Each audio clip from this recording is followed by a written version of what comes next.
Drop your city in the comments below, and stay with me all the way to the end. The first time Lena Voss saw the man who would become her husband, he was walking away from her. She hadn't arrived in Caldwell Creek to find a husband. She'd arrived because her aunt had written her a letter with the word please underlined twice. And Lena had never been able to say no to Aunt Bet. The stagecoach had been late by 4 hours, the road had been rutted and unkind, and when she finally stepped down onto the main street of that small Montana town in the autumn of 1889, the first thing she noticed was the dust, and the second thing was a man in a dark coat moving through it like he had somewhere more important to be. She didn't ask who he was. She picked up her bag and went to find her aunt. His name, as it turned out, was Wesley Kane. She learned it the way you learn most things in a small town, sideways, without asking. Aunt Bet mentioned it over the first supper, the way you'd men in the weather or the price of flour. Wesley Kane owned the largest cattle operation outside of town. He'd had a wife once. She'd died in childbirth 3 years ago, and the baby with her. Since then, he'd worked his land with the particular ferocity of a man who has nothing left to protect except the work itself. Every woman in a 30-mile radius had either tried to catch his attention or given up trying, sometimes both. "Has he ever courted anyone since?" Lena asked. Aunt Bet looked at her the way you look at someone who has just asked whether fish can breathe underwater. "Courted," she repeated, and then smiled into her coffee cup. Lena slept on a narrow bed in her aunt's spare room that night, listening to the wind come off the mountains, and decided it was none of her business. She was in Caldwell Creek to help her aunt through a hip surgery and a slow recovery. 6 weeks, maybe 8. Then she would go back to Portland, back to her position at the school where she taught arithmetic to children who smelled of hay and wood smoke. She had a life. It was quiet, but it was hers, and she was particular about it. Wesley Kane was not her business. She met him properly 4 days later, at the general store, where they both reached for the same tin of coffee at the same moment. Their hands didn't touch. He pulled his back first, and she took the tin, and when she looked up he was already looking at her. Not with interest exactly, but with the focused attention of a man who notices things the way you'd notice a change in weather. "You're Bet's niece," he said. "Not a question." "Lena Voss," she said. He nodded once, the way men in that country nodded, like agreement, like acknowledgement, like the end of a conversation all at once.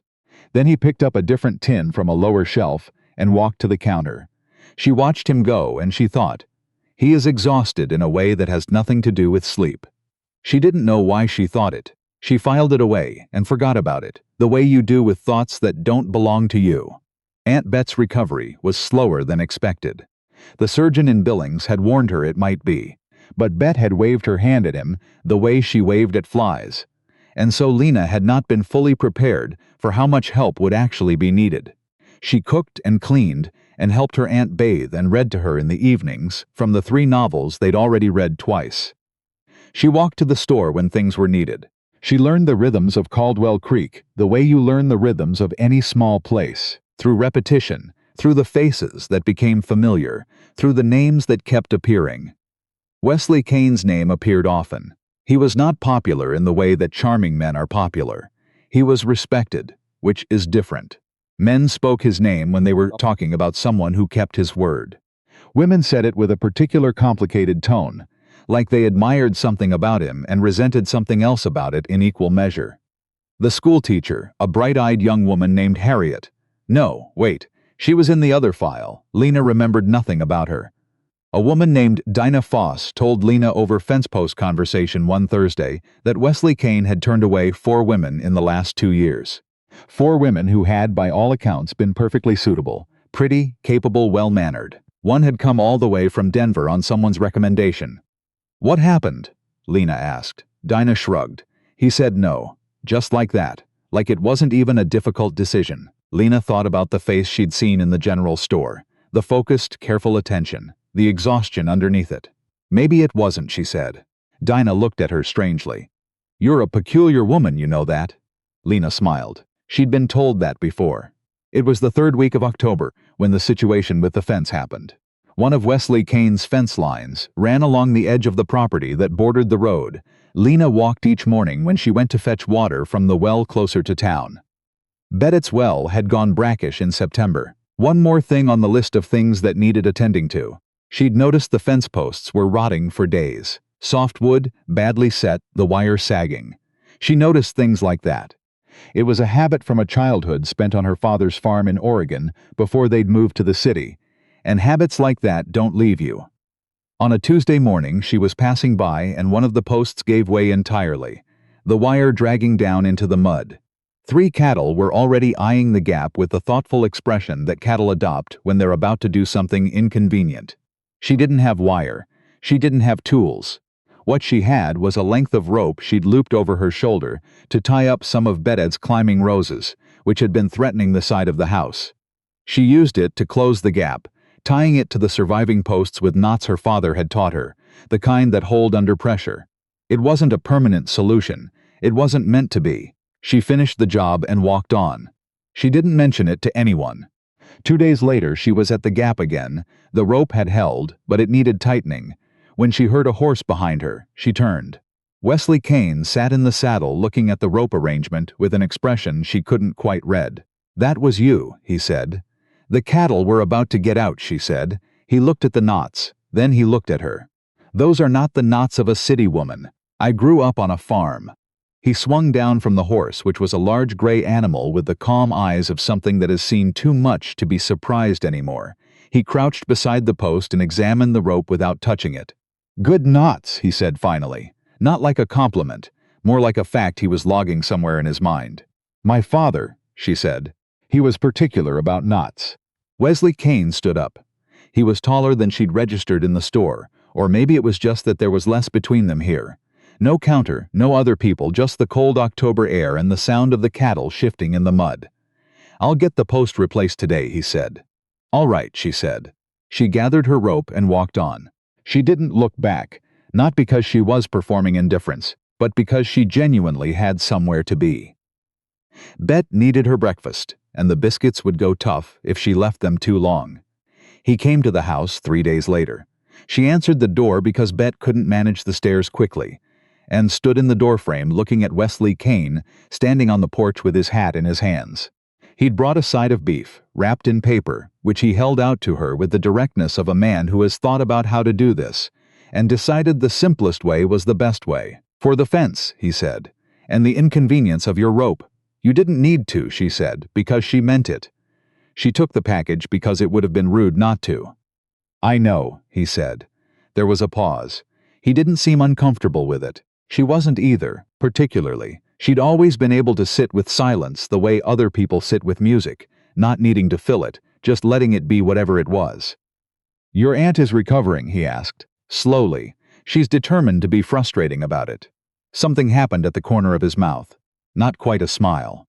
The shape a smile leaves behind when it's almost been. "Bet always was," he said, and then he put his hat back on and walked back to his horse.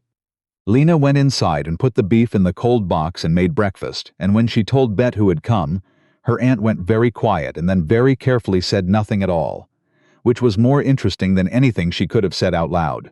November came cold and hard. Aunt Bet improved by degrees.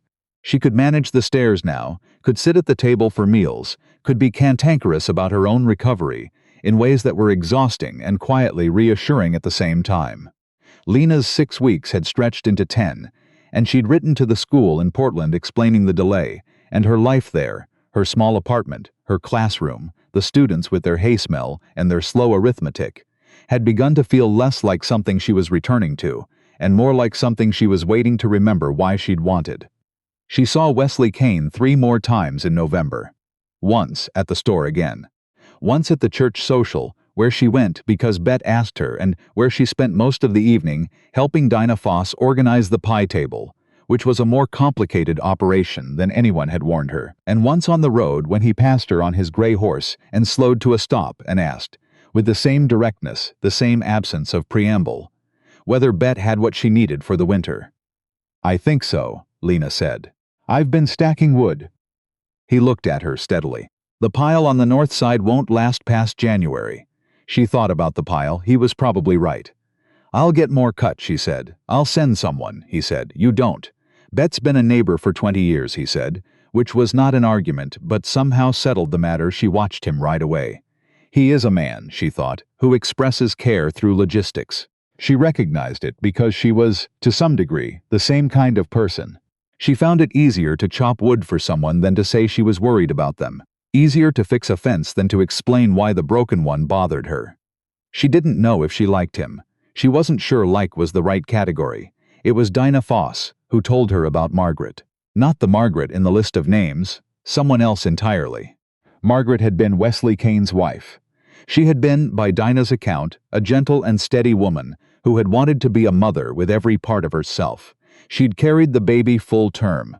The birth had gone wrong in the silent and particular way that births went wrong in that time, too far from town, too little that could be done. Wesley had been in the barn when his son entered the world and left it at the same moment, and his wife had followed 3 hours later. He didn't speak for 3 days, Dinah said. Not a word to anyone. Lena was quiet. After that he just worked, Dinah said. Like, if he stopped he'd fall through the floor. Lena thought about that. She thought about a man who had loved someone with enough completeness that the loss of her had left him with nothing to do but keep moving so he didn't have to feel the absence of where to go. She didn't feel sorry for him exactly. Or rather, she did. But it wasn't the kind of pity you feel for someone weak. It was the kind you feel for someone strong who has carried something too heavy for too long and doesn't know yet how to put it down. The thing happened at the church social in December. Every town has a version of it, a well-meaning woman with good intentions and poor timing, a public situation where a private matter gets aired. In this case, it was a widow named Claudette Barrow who had been eyeing Wesley Kane for most of the year, and who had, it seemed, decided that the presence of an audience was an asset rather than a liability. Lena was refilling the punch bowl when she heard it. She wasn't trying to listen. She wasn't eavesdropping.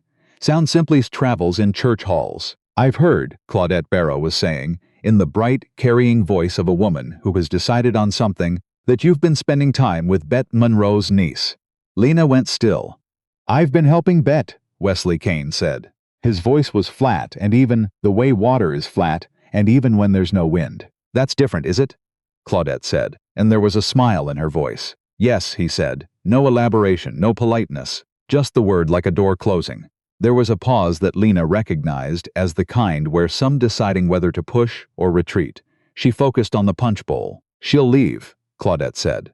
Her voice had changed, still bright, but underneath it something harder. When her aunts recovered, she'll go back to Portland. She's a city woman. She won't stay.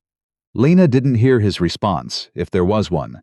She picked up the punch bowl and carried it to the table and spent the rest of the evening helping Dinah with the plates, and she told herself that whatever Wesley Kane thought or said about her was not something she needed to know. She drove home in Betta's cart in the dark and the cold, and she let herself think, just once, just for the length of the drive, that Claudette Barrow was probably right. She would leave. The school was waiting. Her life was waiting. It was a quiet life, but it was hers. She pulled up to the house and helped Bet inside, and made sure the fire was well banked and went to bed. She did not sleep quickly. She started making plans to leave in January. She wrote to the school. She made a list of everything the house would need before Bet was fully self-sufficient. She repaired the latch on the back gate, cleaned the gutters, organized the cold box, restrung the kitchen curtains that had been sagging since October. She understood, doing what she always did when she was preparing to leave a place, making it as whole as she could before she went. It was the only way she knew how to say goodbye. Bet watched all of this with sharp, quiet eyes and said nothing. Wesley Kane came on a Thursday in the second week of January. Not to the door. She saw him from the window first, standing in the yard, looking at the woodpile that was considerably larger now than it had been in November. Thanks to 2 of his ranch hands, who had appeared one morning with axes and left 3 hours later without asking for a thing. He stood there for a moment, and she watched him from the window, and she thought that he looked like a man gathering himself for something. She went to the door before he knocked. He stood on the porch with his hat in his hands again, the way he'd stood before, and for a moment neither of them said anything. I heard you're leaving, he said.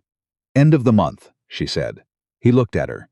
That careful, focused attention she'd first noticed in the general store, like he was trying to understand something from the outside because the inside wasn't available to him. You fixed the gutters, he said. They needed fixing. You restrung the curtains. They were sagging. You're putting the house in order, he said. Before you go. Yes, she said. Simple. True. He was quiet for a long moment. The cold came off the mountains and moved between them. I need to ask you something, he said, and I need you to know that I'm not asking it the way I've been asked things before. I'm not asking because the town expects it, or because Beta expects it, or because it's sensible. I'm asking because I've been trying to figure out how to not ask it for 2 months, and I can't. Lena waited. Would you stay, he said. Not for me, specifically, or not only for that, but would you consider it, staying? It was not a romantic speech. It had no flowers in it, no poetry, no grand gestures. It was the most honest thing anyone had ever said to her, because it didn't pretend to be more than it was, a man who was frightened and was asking anyway. She looked at him for a long moment. What would staying look like? She asked. He exhaled. Like something in him had been waiting for that question, for the evidence that she was thinking about it the way he was thinking about it. Practically, honestly, without performance. I don't know exactly, he said. I'd need to learn. I'm not good at. He stopped. Started again. I work. That's what I know how to do. And I know how to take care of things. I know how to fix what's broken and maintain what isn't and make sure there's enough of everything for the winter. I know how to be reliable. I don't know. Another stop. I don't know if that's enough. I don't know if I'm enough. I just know that I notice you. And I've been trying to stop and I can't. The wind moved through the yard. A horse somewhere's distance made a sound and went quiet. I notice you too, Lena said. That's the problem. He waited. I have a life in Portland, she said, a real one. Students who depend on me, a position I've worked for. I didn't come here looking for this. I know, he said. And you've built something here that I can't understand the edges of yet. The ranch, the land, the history of this place. I'd be walking into the middle of something. Yes, he said. You would. That doesn't scare you? He thought about it with the seriousness she'd come to recognize. The same way he looked at fence posts, at wood piles, at things that needed to be understood before they could be managed. Everything about this scares me, he said. I've been scared since the day you tied that rope to my fence. She looked at him, the cold between them. The honest face of a man who had decided, finally, to stand still instead of keep moving. I'll need time, she said. All right, he said. I'll write to the school. I'll think. I'm not saying no. All right, he said again. And he put his hat back on, and he walked to his horse, and he rode back down the road. She stood on the porch until he was out of sight. She spent 4 days thinking. She sat with Bet, who said nothing, and offered tea and was, for once, blessedly quiet. She wrote letters she didn't send. She stood in the yard in the cold, and looked at the mountains and tried to understand what she wanted, which was harder than it should have been, because she'd spent so long organizing her life around what was sensible that she'd stopped asking the other question. On the 5th day, she rode out to the ranch. It was a gray morning, the kind that feels like the sky is thinking something over. She tied her horse at the post by the gate and walked to the barn because she could hear someone working inside. Wesley Kane was repairing a harness, seated on a hay bale with the leather across his knees, and he looked up when she came in without surprise, like he'd known she was coming without knowing how he'd known. I talked to the school, she said. He waited. They can find someone for the rest of the term. She paused. I told them I was staying. He set down the harness. He stood up. He crossed to where she was standing and stopped close enough that she could see the lines around his eyes, the ones that came from squinting into sun and wind, and the other ones, underneath, that came from the other kind of weather. Are you sure? He asked. Not because he wanted her to take it back, because he needed her to be. I'm sure that I'm trying, she said. That's the most honest thing I can tell you right now. He nodded, and then slowly he reached out and took her hand. Not a grand gesture, not the stuff of dime novels, just one hand holding another, both of them cold from the January air, both of them a little uncertain, both of them standing in a barn in Montana while the gray sky thought things over outside. I'll learn, he said, how to, not just fix things, how to be here. I'll learn. I know, she said. She believed him, which was not a small thing. She'd met men who promised to change. She'd never met one who admitted, plainly and without drama, that he didn't yet know how and was going to try anyway. They were married in March, when the snow was still on the ground, but something underneath it was thinking about spring. It was a small ceremony. Bet, Lena Voss, a few of the ranch hands, a minister from Billings who had kind eyes and a tendency to run long. When it was over and they were standing outside in the thin March light, Wesley Kane turned to her and did something she hadn't expected. He put his arm around her shoulders. Not dramatically, not for anyone watching. He simply put his arm around her the way you put a wall between yourself and the wind, because she was there, and because he wanted her there, and because some things don't need any more explanation than that. She leaned into it. It was not an easy first year. She would tell you that herself if you asked. The ranch was work, real work, the kind that gets in your hands and stays there. She learned things she hadn't expected to need to know. She made mistakes. He made mistakes. There were evenings where neither of them had enough left to be kind, and they ate supper in silence, and she would lie awake afterward wondering if she'd miscalculated. But there was a morning in May. She would always remember it.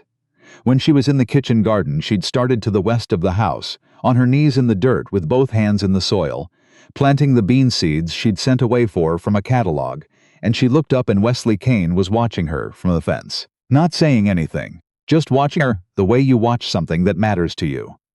"What?" she asked. "Nothing," he said. He had the shape of a smile, the one she'd learned to look for. Just nothing. She went back to her seeds. Later that summer, when the beans came in better than she'd expected, and she was standing at the kitchen counter putting them up, he came in from the fields and stood beside her and watched for a moment, and then quietly picked up a jar and started helping without being asked. She thought, "This is what it looks like." Not the storybook version. The real one. She thought, "I think I would like to do this for a long time." Outside, the Montana summer moved through the fields. The mountains were blue in the afternoon light. A fence held somewhere that she'd once fixed with a length of rope, and everything around it had kept growing. She put up the beans, and he stood beside her, and neither of them said anything, because nothing needed to be said.